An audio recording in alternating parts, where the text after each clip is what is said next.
Hello and welcome to the first My New Doctor Who podcast from St. Petersburg in Russia. And first up this week we have the news that the Daleks have developed a new emotion. Now it's long been known that the Daleks are more emotional than their fellow Doctor Who baddies, the Cybermen, but their emotional range is still quite limited. However, opinions may soon begin to change after this new footage emerged of a Dalek responding to one of Davros's rants. The Daleks will rule the universe! As you can see, the shrug of indifference shows that the Dalek is not particularly confident in Davros's plan, nor is he particularly bothered by this. It recently emerged that the Doctor Who Mod Department has been inadvertently responsible for leaking British military secrets to the rest of the world.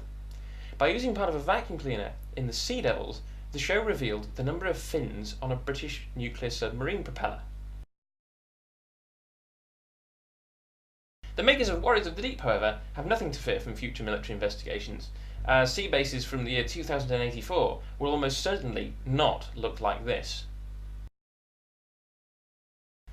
This week I've had an email from Sergei, who writes the following. Dear Luke, as any Doctor Who fan knows, the Daleks were originally a parody of the Nazis, but do they have any links with other evil regimes? Well, Sergei, the answer is yes.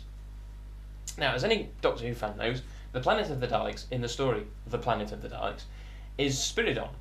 But what you may not know is that Spiridon is actually an old Russian name, and both Vladimir Ilyich Lenin and his successor Joseph Stalin had a Spiridon Putin as their personal cook.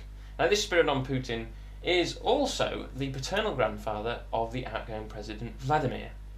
We are as yet unaware as to whether he knows his connection with the evil race of Daleks. The final item in this week's news concerns the advance publicity for the show. Now, as you will know if you're watching this and have found it through iTunes, about a week or two ago I put an audio trailer giving nothing away about this podcast, apart from the fact that it was going to be about Doctor Who, just to see if anybody would subscribe. Well, it worked, and in the past week I've had 4 visits to the site, all seemingly from the same place in the northeast of the US, thanks to my clustermaps.com tracker.